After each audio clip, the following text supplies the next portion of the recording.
Beat Making Basics. What's going on YouTube? Beat Making Basics back again with another dope video. If you're new to my channel, please do me a favor. Go ahead and subscribe as well as give me a thumbs up. Now today what we're going to be covering is the quickest way to make samples using the step sequencer in Logic Pro 10. Again, that's the quickest way to make your own samples using the step sequencer in Logic Pro 10. So this is going to be a pretty good one, y'all, so buckle your seatbelts, all right? First things first is to create a software instrument track, okay? You could use Alchemy Sound Bank. They have a lot of sounds in there. I preferably like using Omnisphere, but just for this tutorial, we'll go ahead and stick with Alchemy. So we'll start there. First things first is to find some type of cool sound that you like. Literally, like usually what I do is just come to scroll like this and just pick something randomly. And then what you could do from here is just test out some stuff. You can put on musical typing by pushing Command K.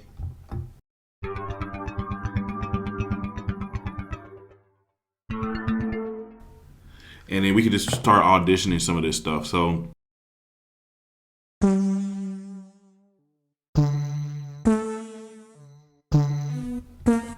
alright, so cool. Let's start with this sound right here. This is a pretty dope sound. Literally just find some type of sound that actually, sparks your interest. We'll start off with this 4-bar loop, and then what I'm going to do is just go over here and click on the scissors, and then instead of going with piano roll, we're going to go with step sequencer.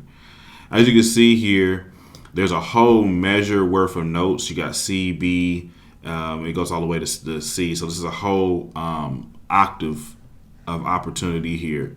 Now what I would recommend doing is you can come over here to the top where you see the transport window, and you can change the key right here. So let's say if we wanted to do, like, say, a C sharp minor. Once we click that, if you noticed, some of the notes changed in here. And so as I'm just clicking in, for the most part, everything should be on point because it has all the notes of the scale right here. So next thing I would do is just go over here to where it says 16 steps and go 64 steps or 32 steps. And this is going to give you a little bit more variation in your pattern. Okay, so let's just start clicking in, and literally you can just start playing around with the different notes and then push play and see what you got.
All right, cool. And literally, I'm just typing in the notes.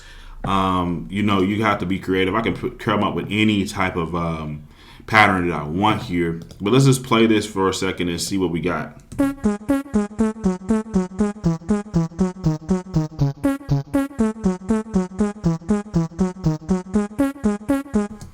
Now the key to this is now after you get your pattern to come back over here and play around with some of the different sounds, and you're going to be able to see that it's going to take your pattern to the next level. Let's check it out.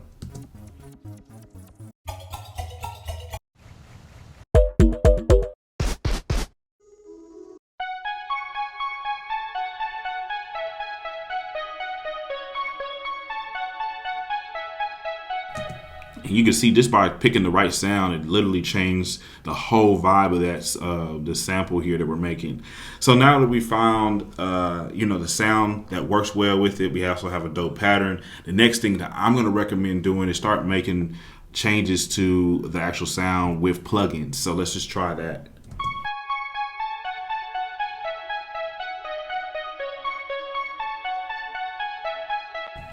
One of the easiest way to do this is do a free plugin called Vinyl. iZotope actually offers this plugin, and so you could just put this plugin on here, turn the warp up just a little bit, maybe turn down the wear, and you have different knobs over here that you can select to give different sounds. So now let's check it out what it sounds like.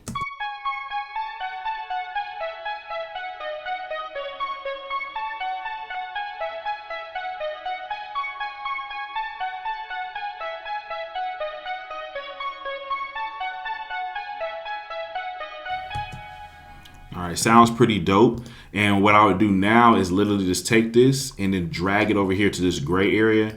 And what we're going to be doing now is throwing it into the quick sampler. All right, so now that we have it in the quick sampler, I could do a couple of different things. I could actually play it. First of all, I could sync it over here to the BPM. So I can actually raise this BPM to 130 or whatever I want, and it should sync with it. I could also play it backwards or forward by clicking on this. And then I could play it at different keys. So like for instance, if I pushed musical typing, I could play it on any of these notes.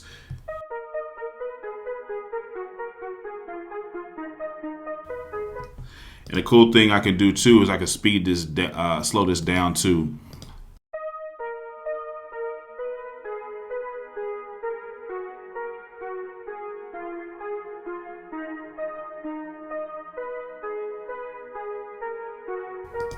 Let's speed it up though, and we'll also reverse it and see what it sounds like now.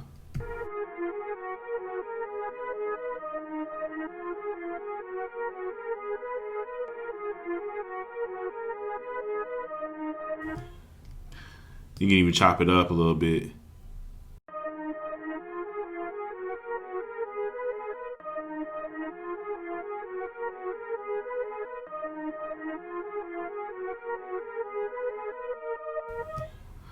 But for right now, let's just go ahead and leave it going forward, and we'll just go ahead and now lay this down. All right, let's just go ahead and do that.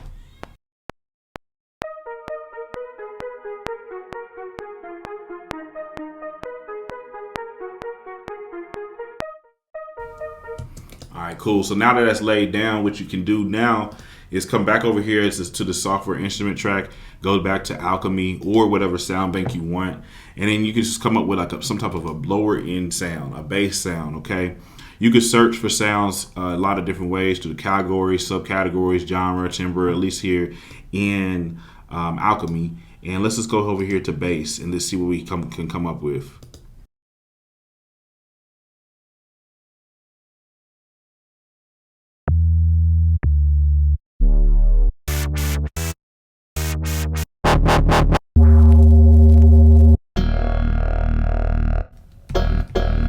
That's kind of hard. Let's try this sound.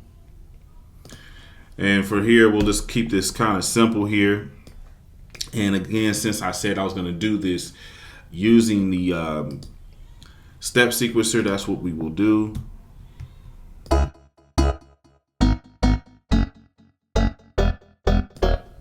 right, cool. So you want to find out that first bass note, and you just go ahead and push play. And then what you could do to extend that note, again, want to take it up to 64 steps so you have a whole lot more to work with. But you want to go ahead and click on this area and go to tie, and you could actually extend your note. So let's just do like this.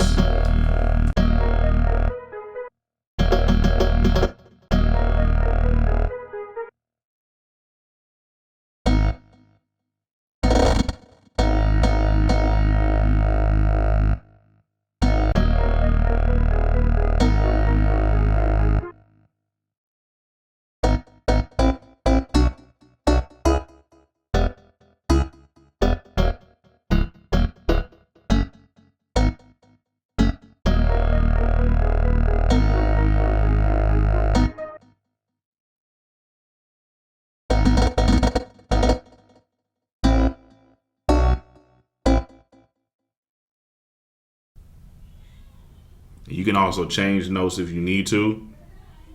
So like that's another thing you could consider doing.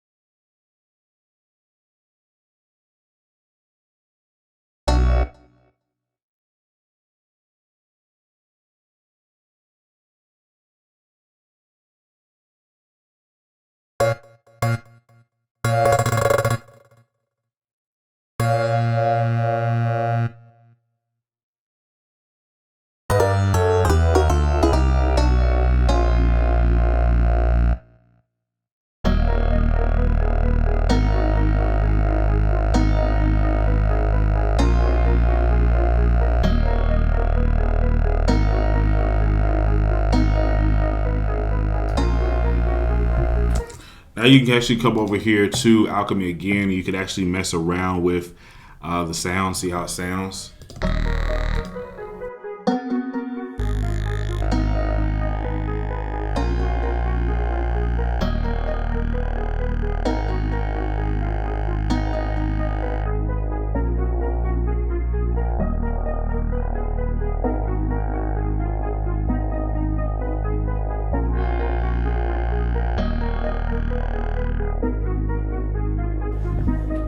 Now another cool thing you can do is layer the sound too. So you can come over here, just push Command D, and I can literally take this and hold down Option and drag this down, and now I can come over here and change the sound right within here. So let's try that out. We'll just click on bass, see what we can come up with.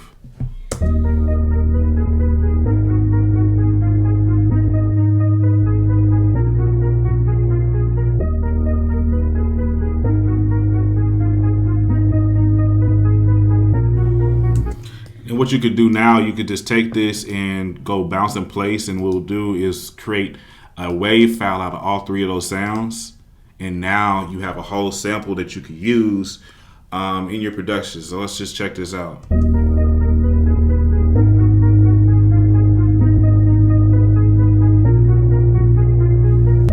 So anyway, y'all, thank you so much for watching. If you want more information on how to make beats, please go to my site, beatmakingbasics.com. We have courses. We also have kits that you can download and use royalty-free in your productions as well. Leave a comment in the sections below. If you want more videos, just tell me what kind of videos you want me to post, and I will definitely work on it. And thank you so much. We'll see you in the next video. We're out.